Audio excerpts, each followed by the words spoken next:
आप सभी प्रभु भक्तों को मेरा श्री शिवाय नमस्तुभ्यम। जय श्री कृष्ण। कैसे हैं आप सभी? कभी भी किसी भी दिन अपने घर पर लाकर इन दो दिव्य वृक्षों की जड़, जो कि हमारे घर के आसपास ही है, आसपास ही गमलों में प्राप्त है, अगर आप लाकर अपने घर पर रखते हैं और घर के मंदिर में यह प्रयोग करते हैं, यह उपाय करते हैं, तो रोग दोष संकट कष्ट पीड़ाओं का निदान होगा। इस बात की गारंटी है। मैं कोई मनगढ़ंत बात नहीं कह रही हूँ।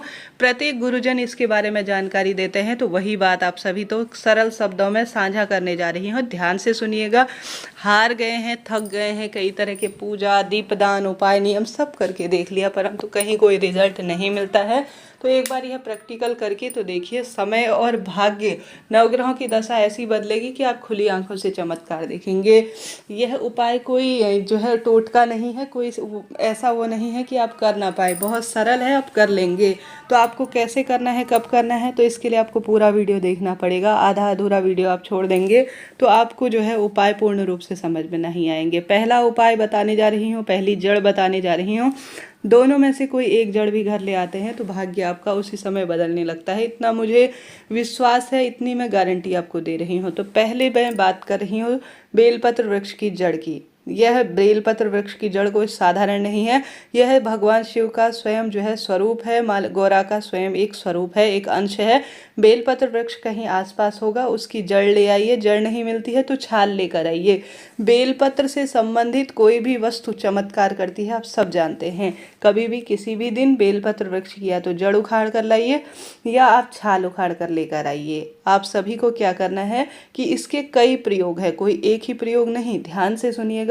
जो व्यक्ति रोगी है, दुर्व्यसन से ग्रस्त है, शराब मीठ मांस का सेवन करता है, प्रभु भी भक्ति में उसका ध्यान नहीं लगता, बोलने की अच्छी कला नहीं है, उज्जवल भविष्य नहीं है और प्रभु की कृपा अर्थात मेरे महादेव की कृपा चाहता है, तो वह बेलपत्र की जड़ का यह प्रयोग करे। पति बच्चों को अपने वश में करना चाहते हैं तो भी यह प्रयोग आप कर सकते हैं।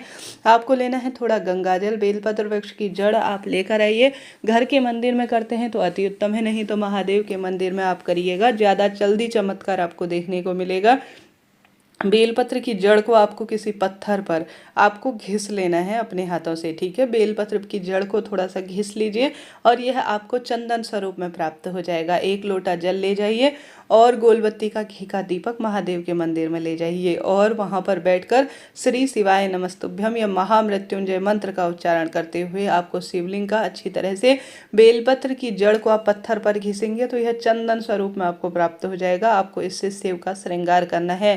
श्रृंगार करने के बाद आप सभी को, जब यह जो आपके हाथ में रह जाए, श्रृंगार करने के बाद यह शिवलिंग का आप लेपन करते हैं, श्रृंगार करते हैं, उसके बाद आप सभी को यह जड़ शिवलिंग में लगा हुआ जो चंदन है, जो अभिमंत्रित हो चुका है स्पर्श की अद्भुत शक्ति से, वह आपको अपने साथ कटोरी में थोड़ा सा ले लेना है। थोड़ा सा लेने के बाद आप सभी को उसे घर पर रोज सुबह थोड़ा थोड़ा थोड़ा थोड़ा मात्रा, जो व्यक्ति दुर्व्यसन करता है, क्रोधी है, जिसका व्यक्तित्व अच्छा नहीं है, नवग्रहों की दशा सुदृढ़ नहीं है, कर्ज से परेशान है, दवाई खाकर दिन की शुरुआत होती है, तो कई बार गुरुजी ने यह उपाय बता रखा है। आप सभी को बेलपत्र की जड़ को चंदन बनाकर शिव का श्रृंगार करना है और थोड़ा सा जो चंदन शिवलिंग पर लगा हुआ है उसे एक कटोरी में ले आना है। रोज नियमित रूप से जो व्यक्ति परेशान है, हारी बीमारी से, दवाई खाकर दिन की शुरुआत हो रही है, उसको थोड़ा सा यह खिलाकर देखिए, फिर देखिए कैसा चमत्कार होता है। उसके भाग्य की रेखाएं बदलते हुए आपको स्वयं ही प्रतीत होंगी। तो करके देखिएगा। किसी भी दिन कर सकते हैं, कम से कम एक बार करें और वह छोटी छोटी गोलियां जो आप शिवलिंग के ऊपर से चूर्ण प्रसाद के रूप में लेकर आए हैं उसे खाना शुरू कर दीजिए।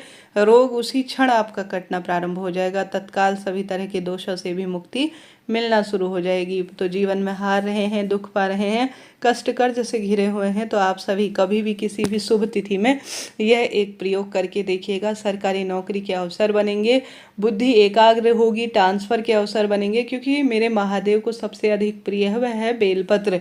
बेलपत्र की पत्ती हो, बेलपत्र की जड़ का चंदन हो, बेलपत्र का जो है मिट्टी हो, बेलपत्र से संबंधित बेलपत्र की भस्म हो जो कि राख कही जाती है। बेलपत्र को, जो बेलपत्र का फल होता है उसे सुखाकर उसे जलाकर राख बनाई जाती है। महादेव सबसे ज़्यादा बेलपत्र को पाकर प्रसन्न होते हैं। बेलपत्र वृक्ष के नीचे दीप दान करना, बेलपत्र वृक्ष में कच्चा दूध चढ़ाना, जल चढ़ाना, परिक्रमा करना, समय समय पर बेलपत्र वृक्ष की जड़ में छोटा सा पार्थिव शिवलिंग बनाकर पूजन करना भाग्य बदल कर रख देता है। किसी विशेष विशेष आडंबर और विशेष नियम की आवश्यकता नहीं पड़ती है। जो भी बेलपत्र की पूजा करता है और संतान की तरह बेलपत्र को रोपित कर कर उसका हमेशा प्रयोग करता है, लगाता है और उसे पूजित करता है, उसके जीवन में वंश की डोर हमेशा जो है बढ़ती चली जाती है। जो भी व्यक्ति आपने जो बेलपत्र लगाया है उस बेलपत्र को शिवलिंग पर चढ़ाता है तो उसका प्रतिफल आपको भी उसका अंश मिलना आरंभ हो जाता है। तो इतनी सुंदर महिमा बेलपत्र वृक्ष की कही गई है।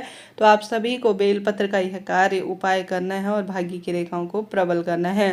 प्रथम उपाय मैंने आपको बताया। अब बात कर लेते हैं दूसरे जो है जड़ के बारे में। तो दोनों का प्रयोग आप इस महीने कर सकते हैं या जब भी समय मिले तभी कर लीजिएगा, कोई चिंता टेंशन की बात नहीं है। तो जितने भी आप सभी को इस महीने में समय मिल जाए, जितने दिन बचे हैं उनमें बेलपत्र वृक्ष का पूजन, दीपदान और विधि विधान से पूजन करना है, परिक्रमा करनी है, संभव हो तो रोपित करें, अगर रोपित किसी ने कर दिया है तो उसकी देखभाल करें। आवश्यक रूप से शिवलिंग का पूजन उसके नीचे कर सकते हैं, घर में लाकर रोपित कर सकते हैं, परंतु ध्यान रहे घर के प्रथम में अर्थात फ्रंट में कभी भी बेलपत्र नहीं लगाना है, घर के पीछे साइड ही हमें बेलपत्र लगाना चाहिए।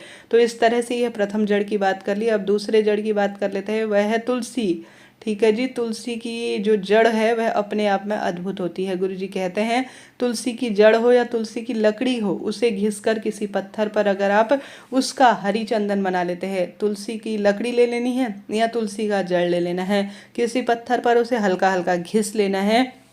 घिसने के बाद आप सभी को इसका हरी चंदन बना लेना है। तुलसी की लकड़ी का हरी चंदन भाग्य बदल देता है, रोग दोष कष्ट संकट पीड़ा से मुक्ति देता है। तो हार रहे हैं, दुख पा रहे हैं, ओम नमो भगवते वासुदेवाय महामंत्र का जाप कर कर तुलसी की जड़ को घिसकर हरी चंदन बनाकर लड्डू गोपाल स्वरूप या श्री नारायण के कोई भी विग्रह स्वरूप का अगर इस महीने श्रृंगार कर देते हैं तो आप साक्षात चमत्कार देखेंगे, ऐसी मान्यता है। ऐसा करने से श्री नारायण एक बार अपने भक्त को गले जरूर से लगाते हैं। हरी चंदन कैसे बनाया जाता है इसका वीडियो मैंने करके दिखाया हुआ है, आप कहेंगे तो मैं उसे कमेंट्स के माध्यम से आपको दे दूंगी, आप कमेंट्स में बोलिएगा जरूर। तो आप सभी को इस महीने कभी भी किसी भी दिन यह दिव्य दो जड़ का प्रयोग करना है, चाहे तो बेलपत्र वृक्ष की जड़ का प्रयोग करें, चाहे तो तुलसी की जड़ का प्रयोग करें या तुलसी की लकड़ी का प्रयोग करें। आपको तुलसी की लकड़ी को घिसना है, उसका ओम नमो भगवते या महालक्ष्मी नमो नमः कह सकते हैं या श्री नारायण का कोई भी दिव्य मंत्र का प्रयोग करते हुए आप सभी को सुंदर अवस्था में, श्रेष्ठ अवस्था में शिवलिंग जो लड्डू गोपाल स्वरूप है या श्री नारायण का कोई भी स्वरूप है उसका श्रृंगार करना है। परंतु ध्यान रहे तुलसी कभी भी शिवलिंग पर नहीं चढ़ाई जाती। तुलसी की महत्वता तो जितनी कही जाए इस महीने उतना कम है। तुलसी का आप कच्चे दूध से श्रृंगार करें, दीप लगाएं और तुलसी की जड़ को आप दीपक स्वरूप में बनाकर तुलसी की लकड़ी का आप प्रयोग कर सकते हैं श्री नारायण के समक्ष। तुलसी की लकड़ी का आप सभी विशेष तौर पर हवन कर सकते हैं। तो इतनी महिमा है, कई भक्तजनों को यह प्रयोग पता होगा, वह कहते होंगे करा है हमने, अद्भुत इसका सुखद अनुभव मिलता है। तो आपने नहीं किया है तो आप करें, रोग दोष कष्ट संकट तो मिटेंगे ही, साथ ही मनोकामना भी पूर्ण होगी। रोग बढ़ रहे हैं तो नियमित रूप से इस महीने अपने घर के मंदिर में 1 लोटा जल प्रभु के समक्ष रखें, उसमें 2 तुलसी के पत्ते रखें, सुबह रखें और शाम को जो है उन तुलसी के पत्तों को जो कि आपने प्रभु के समक्ष जल में भिगा कर रखे हैं उन्हें चबाना शुरू कर दीजिए। फिर देखिए कैसा भाग्य बदलता है। साथ के साथ जो आपने भगवान जी के समक्ष 1 लोटा जल रखा है उसे पूरे घर में भी छिड़काव के स्वरूप में जरूर से करें। ऐसा करने से दुर्भाग्य दूर होता है, रोग व्याधि कष्ट संकट पीड़ा से मुक्ति मिलती है। हार रहे हैं, दुख पा रहे हैं, कष्ट कर्ज में जीवन चल रहा है तो यह सरल सा प्रयोग करके तो देखिए, कोई पैसा समय तो लगना ही नहीं है, घर बैठे ही यह उपाय होना है। तुलसी की माला श्री नारायण के गले में इस महीने धारण करा देते हैं, महादेव के गले में बेलपत्र की माला धारण करा देते हैं तो समय भाग्य बदलते देर नहीं लगती। पंच जो है देवता हमारे भाग्य और शास्त्रों में कहे गए हैं, महादेव, माता रानी, सूर्य नारायण भगवान, गणेश जी महाराज और श्री नारायण, यह पंच देवी देवताओं को हिंदू धर्म में जिसने प्रसन्न कर लिया, नवग्रहों की दशा स्वयं ही सुदृढ़ हो जाती है। हमारे वेद शास्त्रों में कर्म के साथ साथ धर्म कहा गया है, धर्म के साथ साथ कर्म। तो कर्म तो आप कर ही रहे हैं दैनिक जीवन में, तो क्यों ना धर्म पताका को भी आप आगे फहराएं और प्रभु की भक्ति में अपना योगदान करें। नियमित रूप से पूजा पाठ ध्यान यज्ञ हवन करने वाले व्यक्ति का जीवन सार्थक होता है, वह अपने पूर्वजों को भी सुख प्रदान करता है। आशा है, उम्मीद है वीडियो आपके लिए उपयोगी रहा हो, सही रही हो तो कमेंट्स में श्री शिवाय नमस्तुभ्यम ओम नमो भगवते वासुदेवाय लिखना ना भूले। जय